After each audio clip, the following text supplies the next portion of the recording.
La industrialización hizo rica a Inglaterra, pero la puso enferma. Por la ciudad cada vez más extensa corría un fantasma: la enfermedad. Hace 200 años, la enfermedad era tan misteriosa y terrorífica como lo había sido hace 2000 años. La gente no sabía de dónde venía la enfermedad, ni en la mayor parte de los casos cómo curarla. Estas cabezas de cera muestran los verdaderos horrores de las enfermedades de la época. Viruela, tuberculosis, tenían consecuencias absolutamente terribles. En unas calles cada vez más llenas, esas consecuencias se intensificaban. Pero la misma era que vio cómo aumentaba la enfermedad fue testigo de unos descubrimientos que sentaron las bases del cuidado de la salud de hoy y que hicieron la medicina moderna.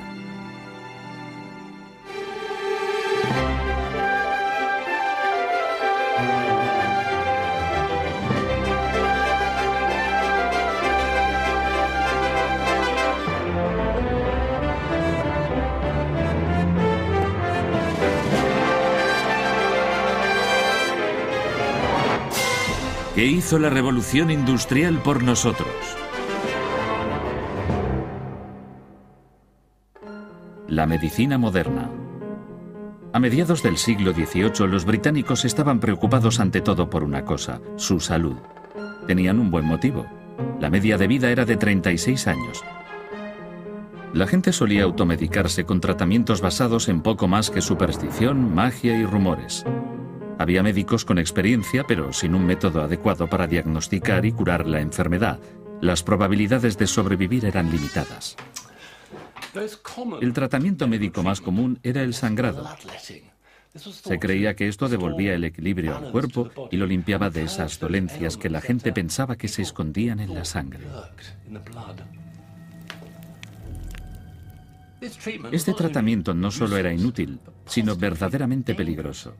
La mayoría de la gente necesita toda la sangre que pueda tener, pero con una práctica médica basada en 200 años de malentendidos, no resulta sorprendente que cualquiera creyera que pudiera llegar una teoría para prolongar la vida o evitar la enfermedad.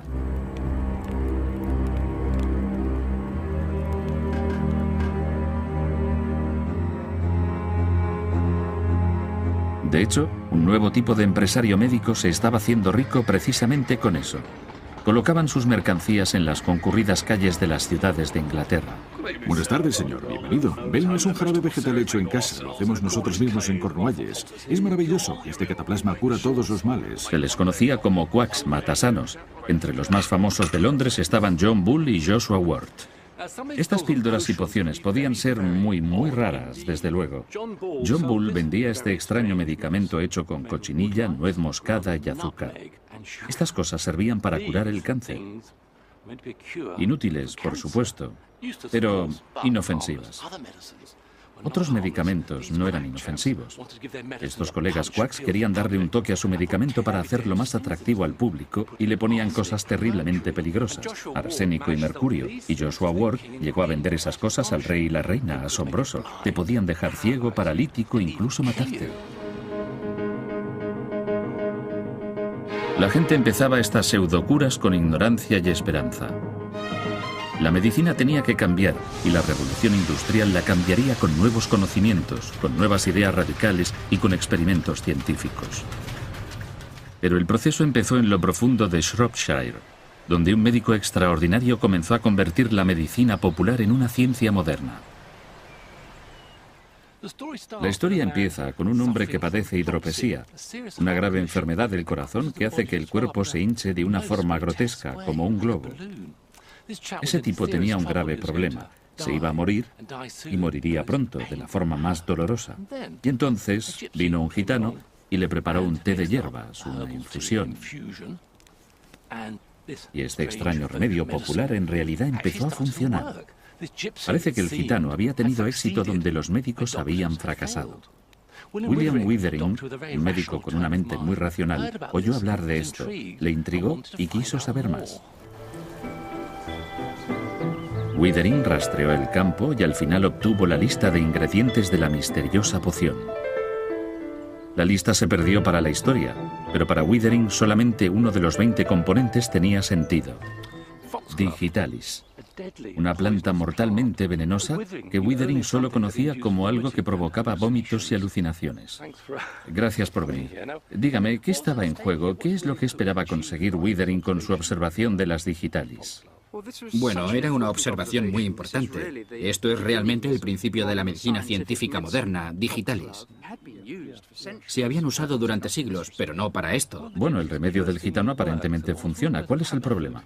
Bueno, era totalmente incontrolado, y solo el haber observado casualmente que se usaba mezclada con otras hierbas en esta vieja receta familiar no era realmente suficiente para el científico de Withering. Él realmente tenía que saber sencillamente cómo esta sustancia, fuera la que fuera, podía ser utilizada para su efecto óptimo.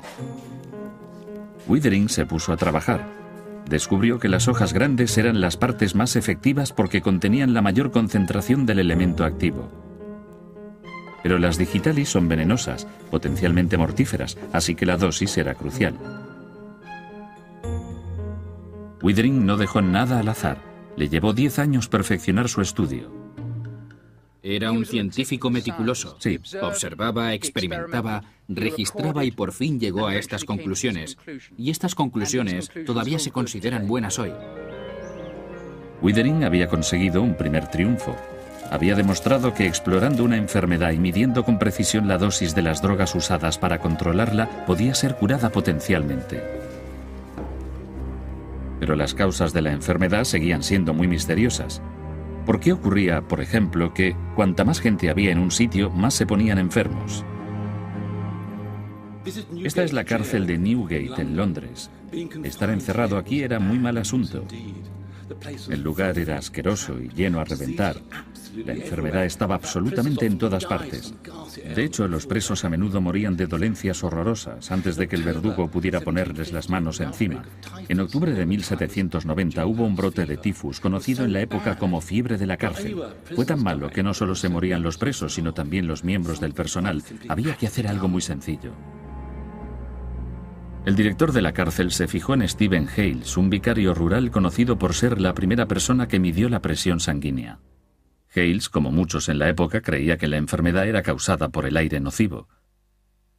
Si pudiera inventar una forma de conseguir aire fresco en Newgate, entonces la fiebre de la cárcel podría llegar a ser cosa del pasado. Resultó que su aparato funcionaba, pero no por los motivos que él creía. Aquí está, el ventilador de Hales, un ingenioso surtido de pulmones diseñados para respirar por la prisión. El proceso empieza aquí, en el tejado de la prisión. La energía generada por estas aspas de molino giratorias se transfiere a este pistón, el eje del cual baja directamente por aquí al interior del edificio.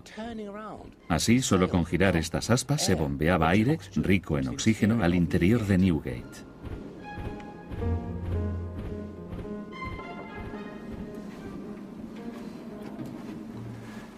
Aquí está lo realmente interesante, en las celdas. Estos son los pulmones de la prisión manejados por el molino de viento del tejado. Esto transporta aire fresco al interior de las celdas, pero también lleva ese aire sucio hacia afuera. Hales aseguraba que este ventilador reducía las muertes en la prisión a la mitad. En el diccionario de la lengua inglesa de Samuel Johnson de 1755, la definición de ventilador es un instrumento ideado por el Dr. Hales para suministrar aire fresco en lugares cerrados. Su aparato habría reducido ciertamente la propagación de enfermedades transmitidas por el aire como la tuberculosis, aunque no tuviera nada que ver con la verdadera causa del tifus o fiebre de la cárcel, un tipo de piojos que no se descubrieron hasta el siglo XX. Se le podría llamar el padre del aire acondicionado. De repente, todo el mundo estaba interesado en su avanzada tecnología. Los ventiladores de Hales llegaron a utilizarse en alta mar, mientras la revolución industrial, hambrienta de mercancías, se abría al mundo del comercio. Pero en el apretado mundo bajo cubierta, acechaba una enfermedad que no se vencía solo con aire fresco. Cuando Lord Anderson volvió de dar la vuelta al mundo en su expedición de 1744, muchos de sus hombres habían muerto. Más de la mitad de su tripulación original, de casi 2000 hombres, había muerto de la misma enfermedad, el escorbuto. Los marineros sufrían terriblemente. Sus dientes se aflojaban y se caían. Sus encías sangraban y tenían hemorragias que, oh amigo, emitían olores terriblemente fuertes. Lo siento, pero es verdad. Y luego tenían la piel cubierta de cardenales. Finalmente venía un paro cardíaco y la muerte. El escorbuto estaba matando a más hombres que la acción enemiga. Una enorme cantidad de tratamientos era usada al azar para intentar detener la enfermedad. James Lynn, un médico naval escocés, propuso un nuevo tipo de prueba para descubrir si alguno funcionaba en realidad. Bueno, es hora de probar estos 6 tratamientos en estos marineros que parecen tan enfermos. Efectivamente, todos parecen muy enfermos. Esto es un poco de sidra para usted. Le vamos a dar un poco de agua de mar, señor. Esto es ácido sulfúrico. Y esto es una mezcla de nuez moscada y ajo con otras cosas. Y ahora le tenemos que dar un poco de vinagre. Ahora tenemos que usar una naranja y un limón. Y ten cuidado de comerlo todo. Es una parte muy valiosa de las provisiones del barco. Si quieres obtener una prueba justa, claramente tienes que asegurarte de que la gente a la que se le dan los distintos tratamientos son parecidos. Tendrían que tener el escorbuto con la misma intensidad, la misma dieta básica. Los cuidó a todos en la bodega. La única diferencia entre los marineros que recibían tratamiento sería el respectivo tratamiento. En todo lo demás serían similares. Así que él era metódico, científico, tenía sus pruebas clínicas, procesos clínicos. Eso fue el avance realmente importante. Esa forma de pensar es exactamente la forma en que hoy distinguimos los tratamientos útiles de los inútiles o de los verdaderamente nocivos. El primer ensayo clínico controlado del mundo demostró que uno de los tratamientos había ganado sin mover un dedo. Al cabo de una semana, los marineros que habían comido las naranjas y limones estaban listos para trabajar y cuidaban de los otros para que recuperaran la salud. La ciencia había demostrado categóricamente el caso de Lynn, pero el almirantazgo estaba anclado en otra época. Ignoró los hallazgos de Lynn durante más de 40 años y miles de marineros murieron sin necesidad. Para progresar, la medicina necesitaba más que solo avances, necesitaba patronos. El éxito de la revolución industrial se fundamentaba en pensar de otra manera. Y en Birmingham había un grupo de extraordinarios pensadores, incluso médicos, que llegarían a ser el faro intelectual de la revolución industrial. Les llamaban la Lunar Society. Esto es Soho House, la casa del fabricante Matthew Boulton. Invitaba a sus amigos a veladas amenas, pero esas veladas no eran solamente veladas de placer, sino un intento muy serio. Cuando se acababa la comida, los colegas se sentaban alrededor de una mesa para discutir sobre las maneras de cambiar el mundo. Y los temas que trataban eran muchos, evidentemente. Hablaban sobre industria, comercio, políticas radicales, las artes y, por supuesto, la ciencia. Alrededor de la mesa había hombres como Josiah Wedgwood, que había revolucionado la fabricación moderna, James Watt, el visionario de la máquina de vapor, y Erasmus Darwin, el médico que tuvo los principios de la teoría de la evolución a su alcance años antes que su nieto, un tal Charles. Pero era Joseph Priestley quien estaba preparado para dar el próximo gran salto en medicina. Joseph Priestley se sentaba aquí. Era un tipo fascinante. Tenía una mente inquisitiva y radical y estaba intrigado por las ideas emergentes de la medicina moderna. Priestley concentraba su búsqueda de la salud en la base de la vida, el aire. A Priestley le habían regalado esto. Es una enorme lente que cuando la pones contra la luz del sol, calienta cosas hasta una temperatura increíble. Aparentemente había pertenecido al gran duque de Cosimo de la Toscana, que lo había usado para torturar a sus súbditos por diversión, pero Priestley pensaba en un uso mucho mejor para esto. Así que Mike Priestley usaba esta lente masiva para calentar esta sustancia. Pero ¿cuál era su gran idea? ¿Qué ocurría en realidad? Bueno, esto es lo que Priestley llamaría la cal roja de mercurio. Esto de aquí. Y descubrió que cuando lo calentaba con esta gran lente, en realidad se desprendía un extraño gas. Un gas que llegaba hasta aquí. Sí, exacto. Y a través de estos maravillosos tubos. Luego va pasando por aquí y sale al final. Una vez lo tuvo metido en la cisterna, entonces podría jugar.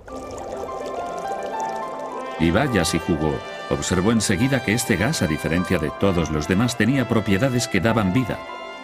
Parecía que alimentaba una llama haciéndola chispear y quemar con gran intensidad. Mire esto, ¿no es maravilloso? Es como un pequeño soplete. Priestley quería conocer el efecto de su nuevo gas en el cuerpo, pero ¿con qué o con quién experimentar? Su amigo y compañero, el químico Humphrey Davy, casi llegó a matarse al inhalar una gran dosis del altamente tóxico monóxido de carbono. Así que Priestley usó ratones. En un experimento anterior con otro gas, el ratón había expirado en 3 segundos, pero esta vez los ratones no solo sobrevivieron, sino que crecieron muy bien. Desde luego, tenía que probar este gas por sí mismo. Priestley respiró el nuevo gas y lo encontró muy placentero. Escribió: «He descubierto un aire 5 o 6 veces mejor que el aire normal. Con el tiempo, este aire puro podría convertirse en un artículo de lujo moderno». Priestley llamó a este aire flogisticado, pero no era un lujo moderno. Por primera vez en la historia había aislado la materia misma de la vida.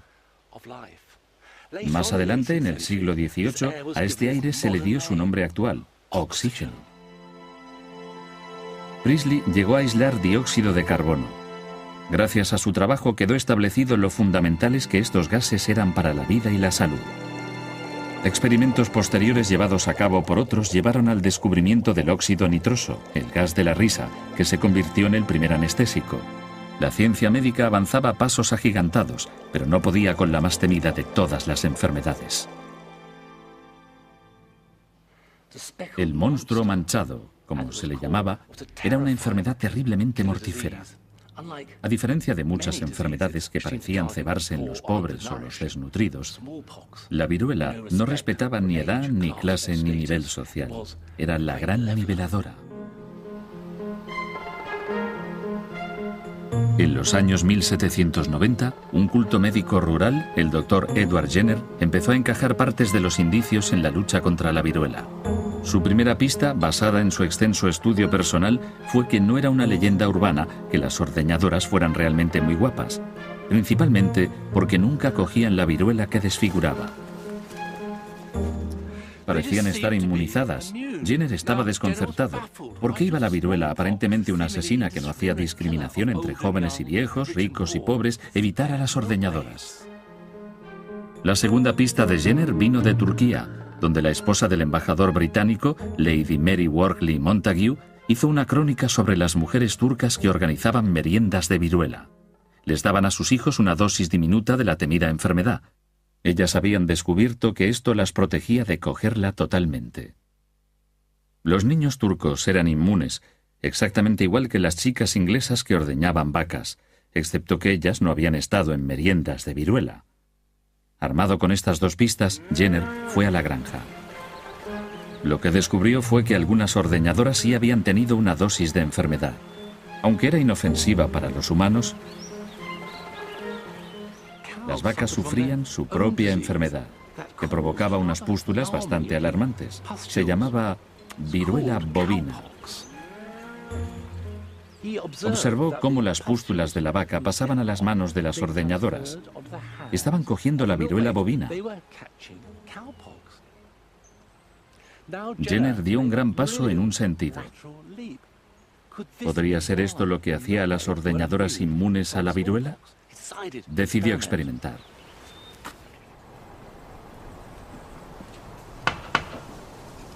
El 14 de mayo de 1796, cogió pus de una herida de viruela bovina de la mano de una ordeñadora llamada Sarah Nelms y lo introdujo en el brazo de un chico de 8 años, James Phipps. 2 meses más tarde decidió ver si la viruela bovina le había dado a James algún tipo de protección contra la viruela. Solo había una forma de hacer esto. James fue invitado de nuevo a recibir una dosis potencialmente mortífera de viruela inyectada en el brazo. Lo que James Phipps pensó de todo esto no está escrito, pero afortunadamente la viruela bovina había funcionado. James había sido la primera persona en Inglaterra en ser vacunada con éxito. Había formado parte de lo que quizá fue el único gran descubrimiento del siglo. Anteriormente, en los años malos, la viruela había causado un 10% de todas las muertes en Europa. Millones de personas, incluyéndome a mí, acabamos siendo vacunadas. De hecho, justo aquí. 200 años después, el mundo vio el final de esta terrible enfermedad. En realidad, la viruela es la única enfermedad que ha sido totalmente erradicada, y ahora el virus sobrevive solo en un reducido número de laboratorios del gobierno. Pero al mismo tiempo que la revolución industrial estaba erradicando algunas enfermedades, estaba creando otras. Las pruebas del por qué estaba ocurriendo esto eran más abundantes en los lugares de trabajo de las zonas industriales.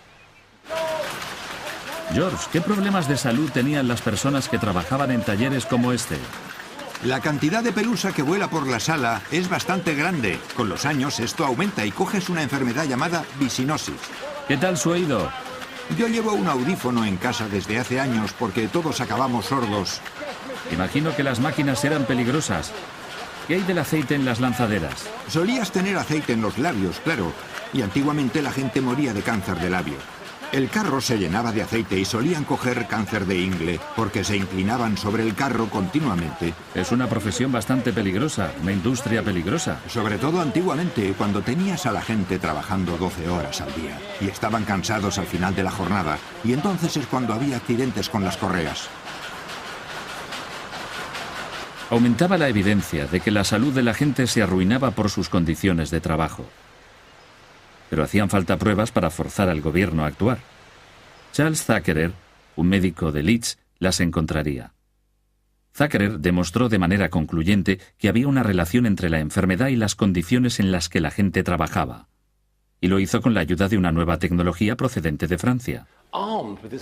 Armado con este sencillo aparato, Thackeray era capaz de ver dentro de los cuerpos de sus pacientes con sus oídos. Se beneficiaba del trabajo llevado a cabo por un tímido médico francés. René Laennec quería escuchar el pecho de una joven paciente, pero era demasiado vergonzoso para colocar la cabeza sobre su pecho. Laennec salió a dar un paseo y encontró una solución a su problema. Mientras paseaba, vio a dos niños jugando alrededor de un tronco. Un niño estaba en un extremo del tronco, golpeando, mientras el otro estaba en el otro extremo, escuchando.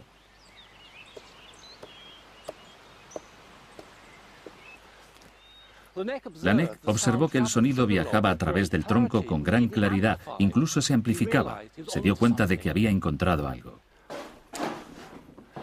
Inspirado por lo que había visto, y dado que era un excelente carpintero, lo que Laennec hizo luego fue esto. Creó este cilindro de madera. Esto es, en realidad, el prototipo de una de las herramientas más importantes que todavía se usan hoy. Podía colocar un extremo de su nuevo instrumento en el pecho del paciente y el otro en su oído. Podía escuchar y oír cómo la enfermedad congestiona y obstruye el cuerpo humano. De hecho, había creado el estetoscopio. El espíritu de investigación científica que había cristalizado en grandes inventos mecánicos en la Revolución Industrial también estaba empezando a desvelar los secretos de la máquina más grande y más compleja de todas: el cuerpo humano. El cuerpo era explorado ahora con mayor detalle que nunca. La anatomía básica del cuerpo había quedado bien definida en el siglo XVI, pero este nuevo trabajo era mucho más sofisticado.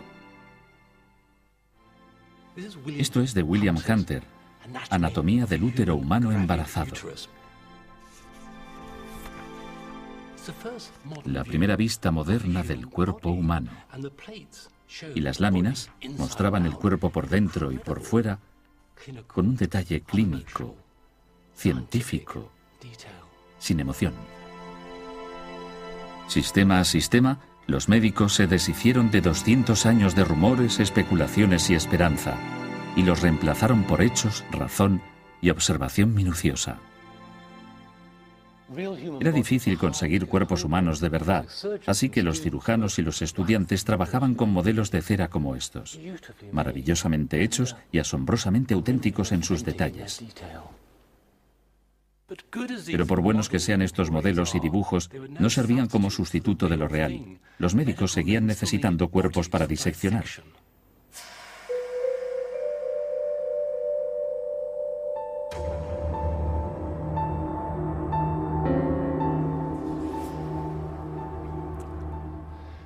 La única fuente legal de cuerpos para diseccionar era el cadalso, los cuerpos de los asesinos ejecutados. Pero esto no suministraba suficiente material. Mucha demanda y poca oferta significaba que los cuerpos muertos se convirtieran en una mercancía muy valiosa. Un cuerpo fresco de buen tamaño se podía llegar a vender por 16 guineas a principios del siglo XIX. Los niños se vendían por pulgadas. Y el robo de tumbas ni siquiera era estrictamente un crimen, porque nadie era propietario de los cuerpos de los muertos. Pero todo el asunto del robo de cuerpos estaba lleno de ambigüedad y de distintos criterios, como fue el caso de Sir Ashley Paston Cooper. Sir Ashley Paston Cooper fue un médico eminente y cirujano del rey Jorge III. A estos médicos no les importaba emplear a ladrones de cuerpos para adquirir material para disección. Pero había algo más que un poco de hipocresía en la conducta de Sir Ashley. Hay una evidencia en esta segura cripta de que él deseaba firmemente que su cuerpo no sufriera el destino que él había infligido a los cuerpos de tanta gente. Ordenó que cuando muriera sus restos debían ser fortificados en este macizo sarcófago de piedra. Estaba determinado a que su tumba fuera inaccesible para los ladrones de cuerpos. Las precauciones de Sir Ashley reflejan el pensamiento popular de la época.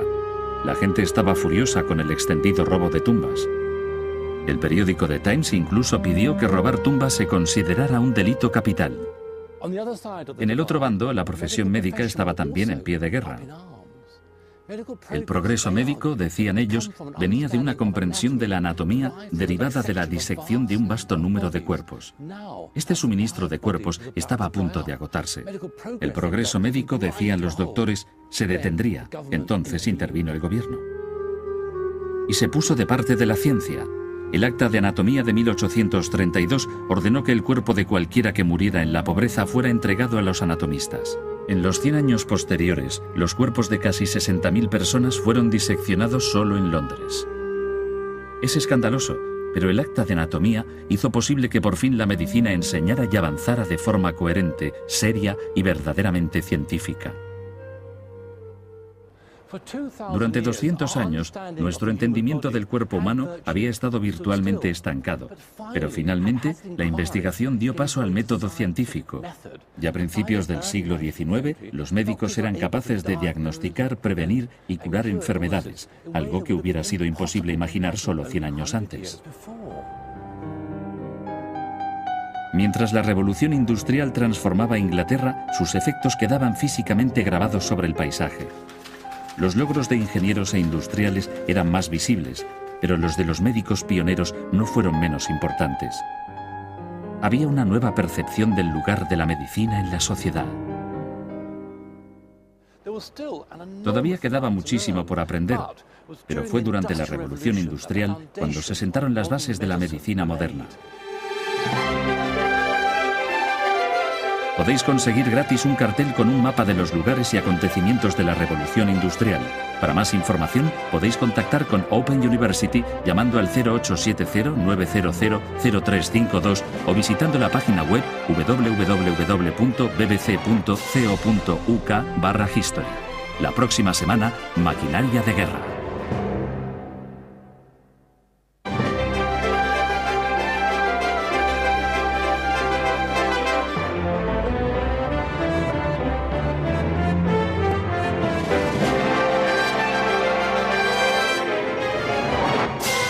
¿Qué hizo la revolución industrial por nosotros?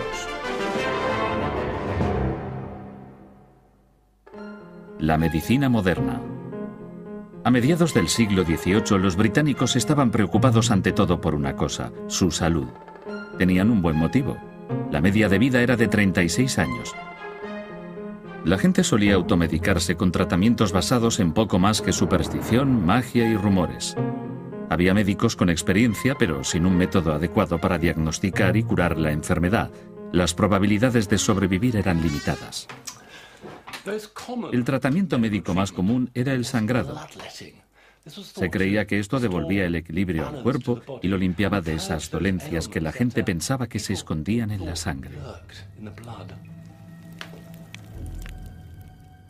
Este tratamiento no solo era inútil, sino verdaderamente peligroso. La mayoría de la gente necesita toda la sangre que pueda tener, pero con una práctica médica basada en 200 años de malentendidos, no resulta sorprendente que cualquiera creyera que pudiera llegar una teoría para prolongar la vida o evitar la enfermedad.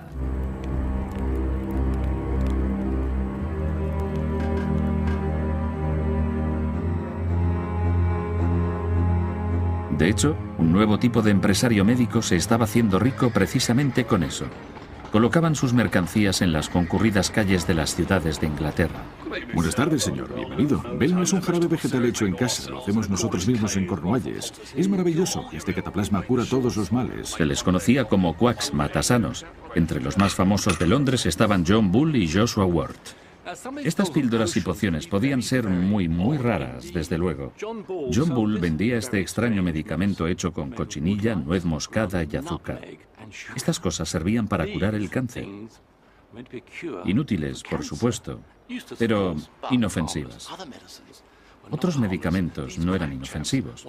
Estos colegas quacks querían darle un toque a su medicamento para hacerlo más atractivo al público y le ponían cosas terriblemente peligrosas, arsénico y mercurio, y Joshua Ward llegó a vender esas cosas al rey y la reina, asombroso. Te podían dejar ciego, paralítico, incluso matarte.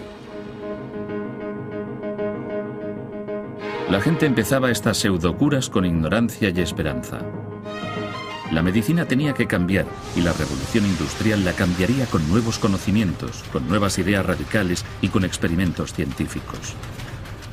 Pero el proceso empezó en lo profundo de Shropshire, donde un médico extraordinario comenzó a convertir la medicina popular en una ciencia mod de hoy, y que hicieron la medicina moderna.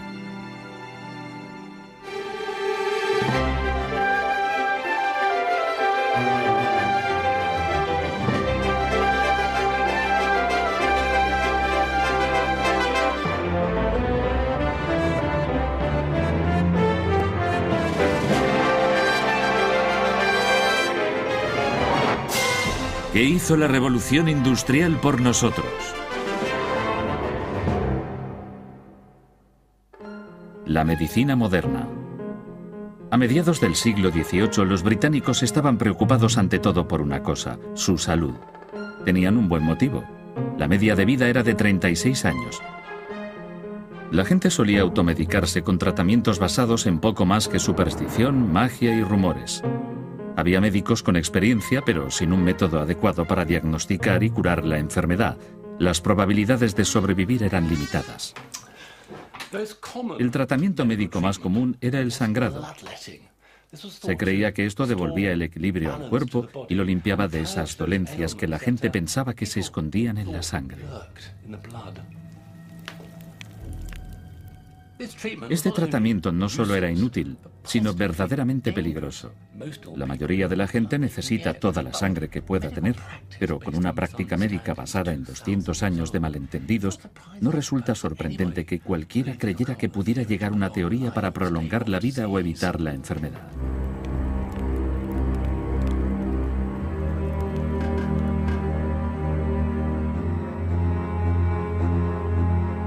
De hecho, un nuevo tipo de empresario médico se estaba haciendo rico precisamente con eso. Colocaban sus mercancías en las concurridas calles de las ciudades de Inglaterra. Buenas tardes, señor. Bienvenido. Belno es un jarabe vegetal hecho en casa. Lo hacemos nosotros mismos en Cornualles. Es maravilloso. Este cataplasma cura todos los males. Se les conocía como quacks, matasanos. Entre los más famosos de Londres estaban John Bull y Joshua Ward. Estas píldoras y pociones podían ser muy raras, desde luego. John Bull vendía este extraño medicamento hecho con cochinilla, nuez moscada y azúcar. Estas cosas servían para curar el cáncer. Inútiles, por supuesto, pero inofensivas. Otros medicamentos no eran inofensivos. Estos colegas quacks querían darle un toque a su medicamento para hacerlo más atractivo al público y le ponían cosas terriblemente peligrosas, arsénico y mercurio, y Joshua Ward llegó a vender esas cosas al rey y la reina, asombroso. Te podían dejar ciego, paralítico, incluso matarte. La gente empezaba estas pseudocuras con ignorancia y esperanza.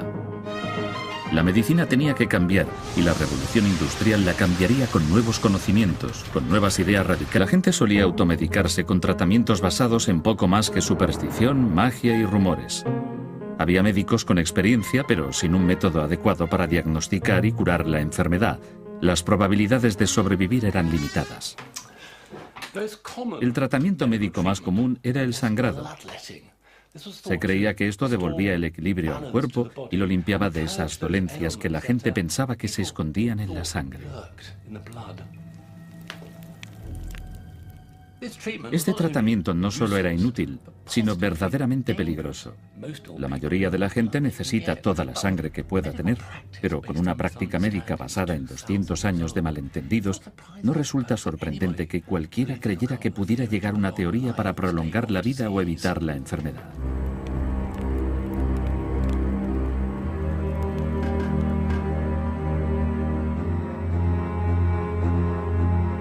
De hecho, un nuevo tipo de empresario médico se estaba haciendo rico precisamente con eso. Colocaban sus mercancías en las concurridas calles de las ciudades de Inglaterra. Buenas tardes, señor. Bienvenido. Velno es un jarabe vegetal hecho en casa. Lo hacemos nosotros mismos en Cornualles. Es maravilloso. Este cataplasma cura todos los males. Se les conocía como quacks, matasanos. Entre los más famosos de Londres estaban John Bull y Joshua Ward. Estas píldoras y pociones podían ser muy raras, desde luego. John Bull vendía este extraño medicamento hecho con cochinilla, nuez moscada y azúcar. Estas cosas servían para curar el cáncer. Inútiles, por supuesto, pero inofensivas. Otros medicamentos no eran inofensivos. Estos colegas quacks querían darle un toque a su medicamento para hacerlo más atractivo al público y le ponían cosas terriblemente peligrosas, arsénico y mercurio, y Joshua Ward llegó a vender esas cosas al rey y la reina, asombroso. Te podían dejar ciego, paralítico, incluso matarte. La gente empezaba estas pseudocuras con ignorancia y esperanza. La medicina tenía que cambiar y la revolución industrial la cambiaría con nuevos conocimientos, con nuevas ideas radicales y con experimentos científicos. Pero el proceso empezó en lo profundo de Shropshire, donde un médico extraordinario comenzó a convertir la medicina popular en una ciencia moderna. La historia empieza con un hombre que padece hidropesía, una grave enfermedad del corazón que hace que el cuerpo se hinche de una forma grotesca, como un globo. Ese tipo tenía un grave problema. Se iba a morir y moriría pronto, de la forma más dolorosa. Y entonces vino un gitano y le preparó un té de hierbas, una infusión.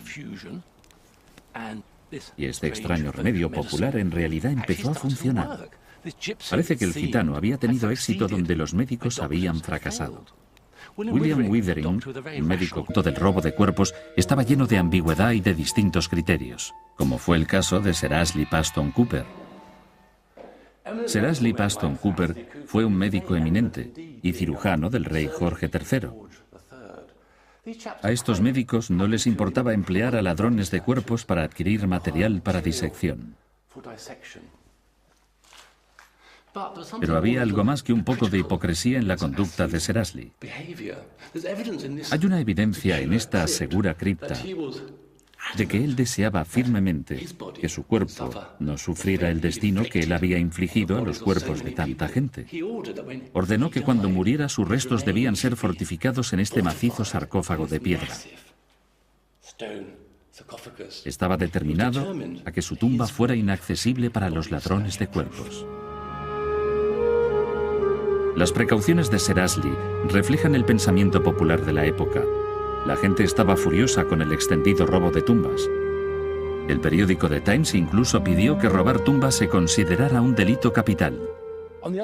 En el otro bando, la profesión médica estaba también en pie de guerra. El progreso médico, decían ellos, venía de una comprensión de la anatomía derivada de la disección de un vasto número de cuerpos.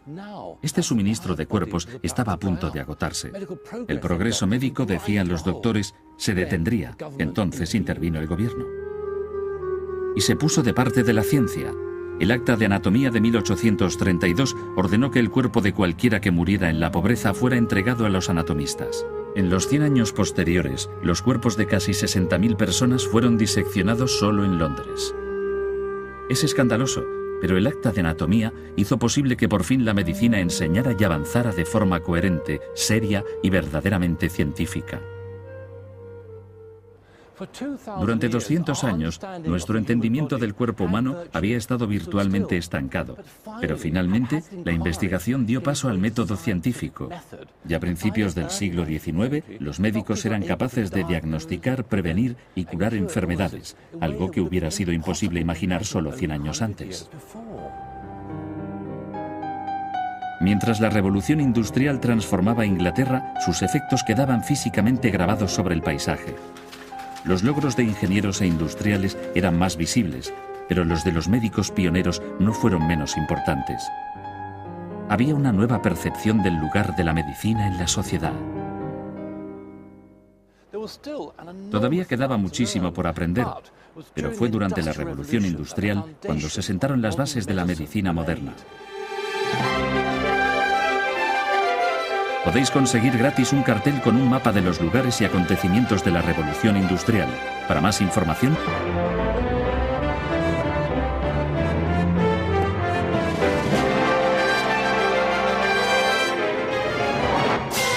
¿qué hizo la revolución industrial por nosotros? La medicina moderna. A mediados del siglo XVIII, los británicos estaban preocupados ante todo por una cosa: su salud. Tenían un buen motivo. La media de vida era de 36 años. La gente solía automedicarse con tratamientos basados en poco más que superstición, magia y rumores. Había médicos con experiencia, pero sin un método adecuado para diagnosticar y curar la enfermedad. Las probabilidades de sobrevivir eran limitadas. El tratamiento médico más común era el sangrado. Se creía que esto devolvía el equilibrio al cuerpo y lo limpiaba de esas dolencias que la gente pensaba que se escondían en la sangre. Este tratamiento no solo era inútil, sino verdaderamente peligroso. La mayoría de la gente necesita toda la sangre que pueda tener, pero con una práctica médica basada en 200 años de malentendidos, no resulta sorprendente que cualquiera creyera que pudiera llegar una teoría para prolongar la vida o evitar la enfermedad.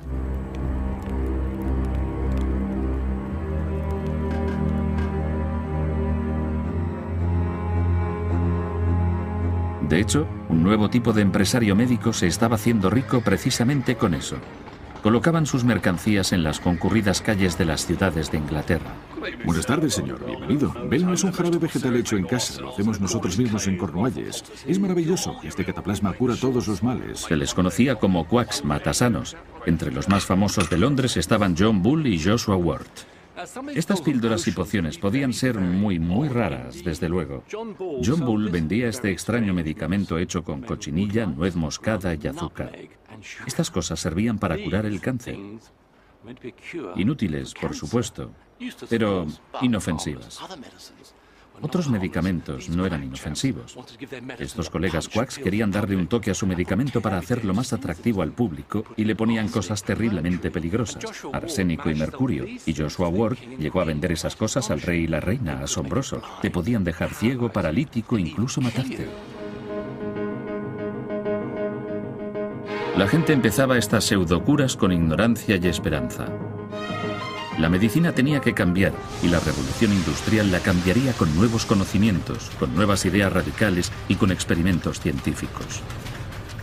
Pero el proceso empezó en lo profundo de Shropshire, donde un médico extraordinario comenzó a convertir la medicina popular en una ciencia moderna. La historia empieza con un hombre que padece poshumanos de verdad, así que los cirujanos y los estudiantes trabajaban con modelos de cera como estos, maravillosamente hechos y asombrosamente auténticos en sus detalles. Pero por buenos que sean estos modelos y dibujos, no servían como sustituto de lo real. Los médicos seguían necesitando cuerpos para diseccionar.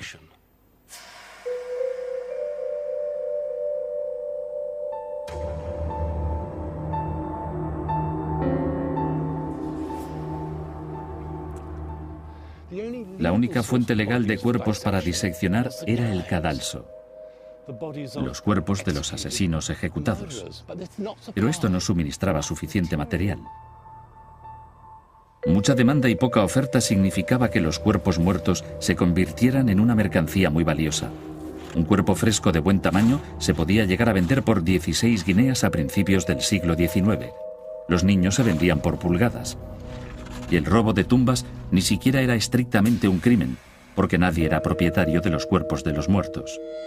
Pero todo el asunto del robo de cuerpos estaba lleno de ambigüedad y de distintos criterios, como fue el caso de Sir Ashley Paston Cooper.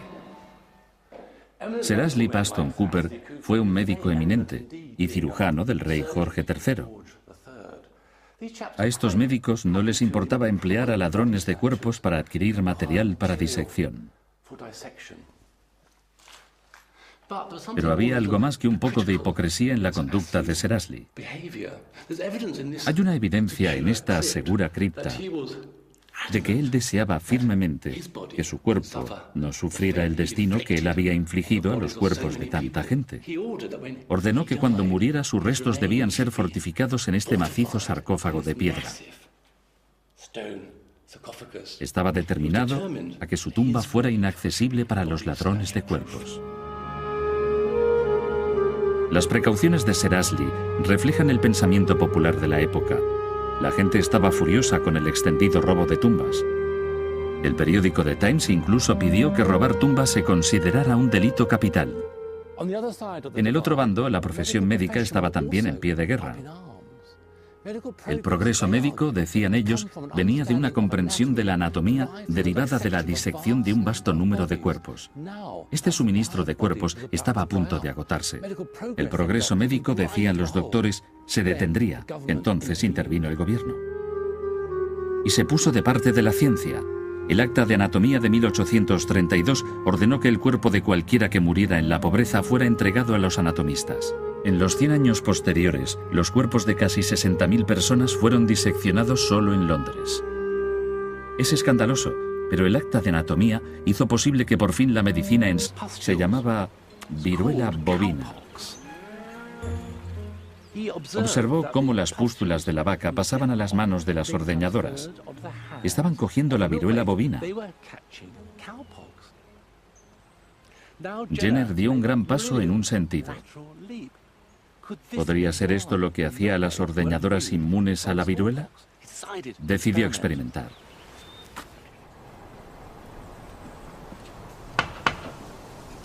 El 14 de mayo de 1796, cogió pus de una herida de viruela bovina de la mano de una ordeñadora llamada Sarah Nelms y lo introdujo en el brazo de un chico de 8 años, James Phipps. 2 meses más tarde decidió ver si la viruela bovina le había dado a James algún tipo de protección contra la viruela. Solo había una forma de hacer esto. James fue invitado de nuevo a recibir una dosis potencialmente mortífera de viruela inyectada en el brazo. Lo que James Phipps pensó de todo esto no está escrito, pero afortunadamente la viruela bovina había funcionado. James había sido la primera persona en Inglaterra en ser vacunada con éxito. Había formado parte de lo que quizá fue el único gran descubrimiento del siglo. Anteriormente, en los años malos, la viruela había causado un 10% de todas las muertes en Europa. Millones de personas, incluyéndome a mí, acabamos siendo vacunadas. De hecho, justo aquí. 200 años después, el mundo vio el final de esta terrible enfermedad. En realidad, la viruela es la única enfermedad que ha sido totalmente erradicada, y ahora el virus sobrevive solo en un reducido número de laboratorios del gobierno. Pero al mismo tiempo que la revolución industrial estaba erradicando algunas enfermedades, estaba creando otras. Las pruebas del por qué estaba ocurriendo esto eran más abundantes en los lugares de trabajo de las zonas industriales. George, ¿qué problemas de salud tenían las personas que trabajaban en talleres como este? La cantidad de pelusa que vuela por la sala es bastante grande. Con los años esto aumenta y coges una enfermedad llamada visinosis. ¿Qué tal su oído? Yo llevo un audífono en casa desde hace años porque todos acabamos sordos. Imagino que las máquinas eran peligrosas. ¿Qué hay del aceite en las lanzaderas? Solías tener aceite en los labios, claro, y antiguamente la gente moría de cáncer de labio. El carro se llenaba de aceite y solían coger cáncer de ingle porque se inclinaban sobre el carro continuamente. Es una profesión bastante peligrosa, una industria peligrosa. Sobre todo antiguamente, cuando tenías a la gente trabajando 12 horas al día y estaban cansados al final de la jornada, y entonces es cuando había accidentes con las correas. Aumentaba la evidencia